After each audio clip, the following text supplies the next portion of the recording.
The only reason I'm here, and I think I'm safe in saying this, I'm old.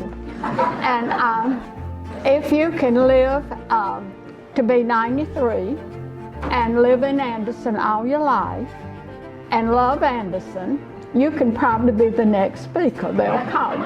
It's not exclusive at all. I have one of my former students here. Maybe Billy can ask the first question. I taught English at the 9th grade at Old McCann's, and Bill was in my class, and he was almost teacher's pet, maybe. So tell us something about then, Bill, to get it going. I went to North Anderson Grammar School, we called it, and after the 6th grade, they had not anticipated the big enrollments. So I was in a class of all boys that went to boys' high school for the 7th grade. They said 2 classes of all boys, and then I was only at McCants, where Doc was my teacher, for the 8th and 9th grade before going on to back to boys' high school. Right. And those were wonderful days. The worst thing, they thought they were so smart. They hid an alarm clock in my drawer, and they thought I wouldn't even find it. When I tell people that are not from Anderson that I went to boys' high school, they think it's some kind of correctional thing. I have to explain to them, the boys went to one high school and the girls went to another, and it was right here on this site. That's right, Girls' High was right here. Right here on this site. Well, I went to North Fant, and of course, before North Fant, we went to Ms. McFall's kindergarten. This was at Ms. McFall's house. And to go to Ms. McFall's house, we got to ride on a school bus. And so for those of us who lived in the city, now that was really a treat to get on a school bus. It was out on the Belton Highway. Then I went to North Fant. Those were good days. We were there for 6 years and then moved on to old junior high. It wasn't middle school then.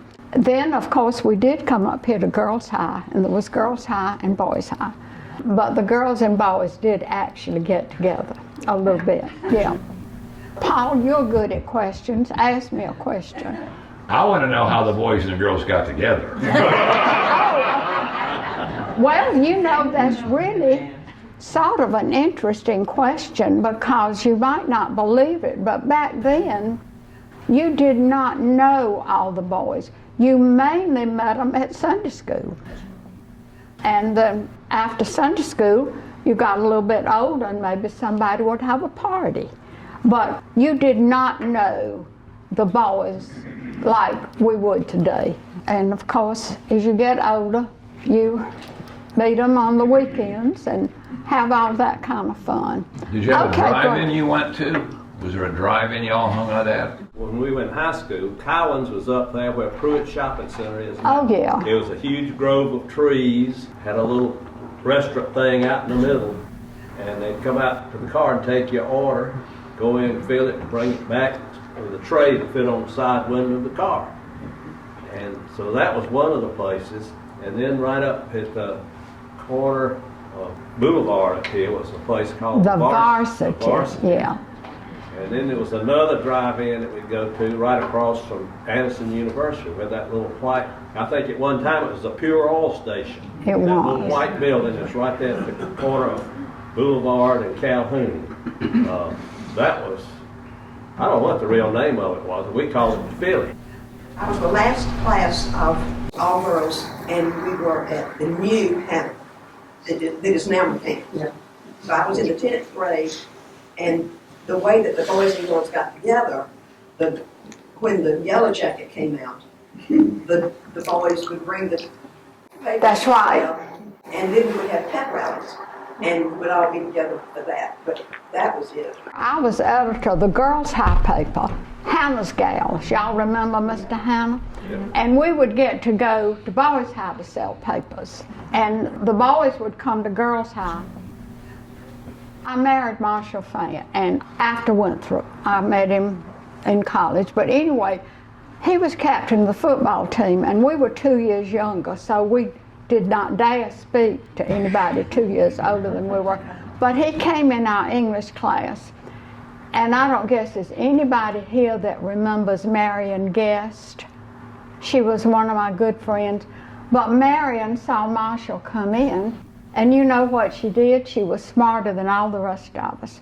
She faked a faint. And so he had to pick her up and carry her, and we were all so envious, you know. But she was a quick thinker. Back then, most of us that thought we wanted to be teachers did go to Winthrop. And we couldn't come home much, which was sort of bad. We would get homesick, you know, and that's not good, and call home. But you weren't allowed to call home much because it was so expensive. That was long distance.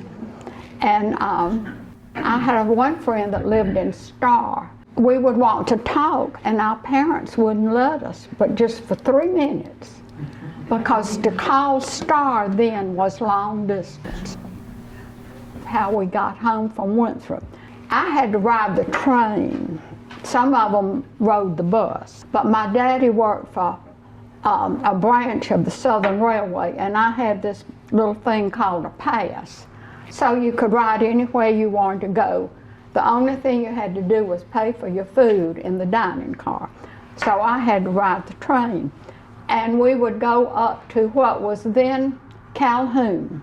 Then I got married, and first time Marshall called me, I said sir to him, because in our day we just didn't date older people. But anyway, we had a good life living right here in Anderson.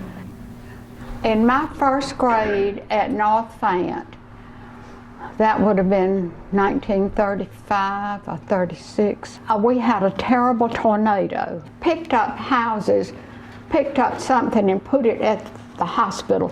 The tornado came right up North Fant Street. It took the corner of our first grade class off. Miss Agatha was so, I don't know how she knew it, but she got us in the cloakroom. Do y'all remember cloakrooms for school? Okay, we were in the cloakroom, and the tornado came and took the corner of North Fant School off, but we were not hurt. So maybe someone could tell us some of the encounters with frog rings. Well, I found a paddle at home. Marshall had told me what it was. It was from Boys High, and I said, well, what are you doing with it? And he said, well, it was used on me so much they gave it to me. And I gave it to the museum years ago.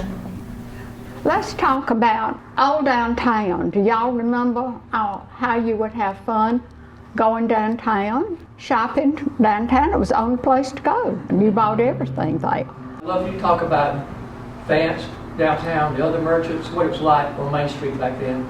Because I moved here in the early 70s, so I like to hear what it was like before then. When I came along, it was over on Whitney Street, and we married, and I had to buy my school books there. The state took over the book business, and you didn't buy your own books anymore. So that cut down pretty much on income. Well, on Whitney Street, you know it as the Shakola. It was called the Plaza Hotel back then. But they go back a century, and I think when they named it, they thought that was a nicer name, the Shakola. It was in the very bottom of the Shakola. That building was bought in 1923 for $23,000. Which store? Under the plaza. Okay, $23,000. in 1923.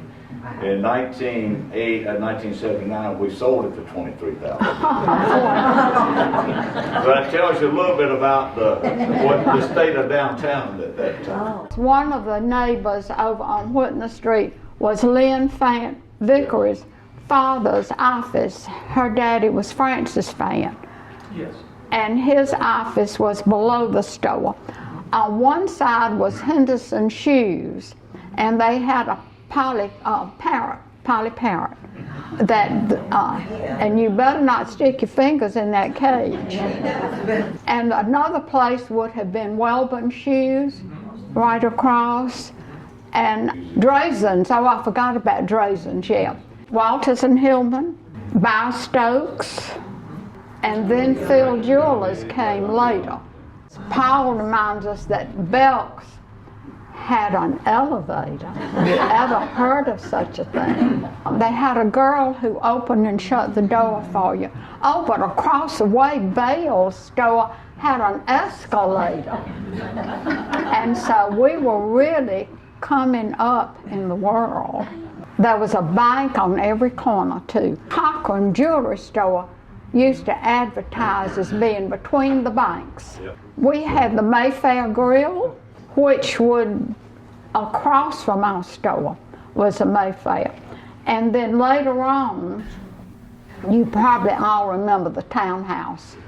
And their restaurants have come and gone, but nothing has ever taken the place of the Townhouse, I don't think.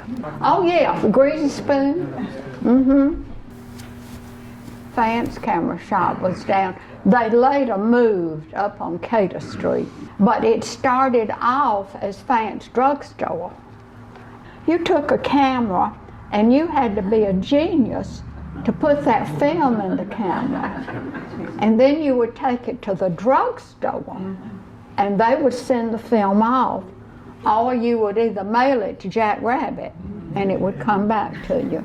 But the camera, I think the drugstore began to get some competition, and their son, Bobby Fant, grew up here. And you know, Bobby was a prisoner in Vietnam, shared a cell with John McCain.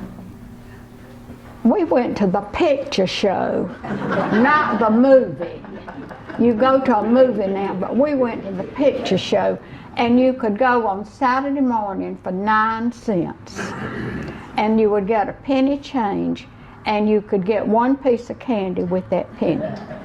So you did real well. And during the war, though, the picture shows, we had Pathé News. We would go, and you would actually see what was going on in the war. During World War II, everybody was so patriotic, which is so different from today. Everybody was for the war effort. We could not get shoes. I mean, don't mean we went barefoot, but all the leather was going to make the soldier shoes. And didn't they come out with some sort of synthetic soles that we could use? But everybody had ration books. You learned to cook. Our mothers did. Now, I wasn't quite that age then, but you got 5 pounds of sugar for maybe a month, and coffee, anything like that. Meat, you had ration books. So the funny thing about it to me, everybody was in for it. Nobody complained. Gas was rationed. And you walked to school and anywhere else that you really needed to go. Everybody was happy about it. Nobody fussed. Also, I thought of something else that is coming back around. I see on TV that some of the grocery stores will deliver the groceries to your house. Well, I want to tell you, this young man right here, his daddy had a grocery store that my mother bought groceries when I was a baby from him. And they delivered, so everything's just come back around. Then, though, you just picked up the phone and called, and you didn't even leave any money for them. They just gave you a bill once a month. The thing I remember was, I think all the lawyers were just very good friends. Good. And they would end the day sometimes by going to one of those restaurants, the Greasy Spoon. Oh, yeah. Whatever it was called. The meeting place was a gathering. And it was now near where Prince's magazine store was. And I was always so tickled when he would go by there and bring us old comic books, comic books. When we moved to Anderson, I think it was in 57 or 58, we come down Clemson Boulevard. Of course, there's nothing. Right. Road. They were moving the house to build the Belvedere. It was a big 2-story house, brick house. Does anybody know? It was a Hammett's, the Hammett's. Mm-hmm. That's named Hammett Acres up in there Oh, behind. yeah. The development. Yeah. Hammett Acres. Yeah. It was, there were 4 of those boys, yeah. Uh-huh. But I can remember that. I mean, I was very, It was a I very beautiful young. house. Mhm. First McDonald's was right there on that site. First McDonald's in Anderson. Hamburgers were 19 cents. A deceased organist at my church was telling me when I first moved here, she told me that you girls from the north did not accept the girls from the south end of town. Her father was a superintendent She's right. of a mill. She's but right. she just couldn't quite make it with y'all.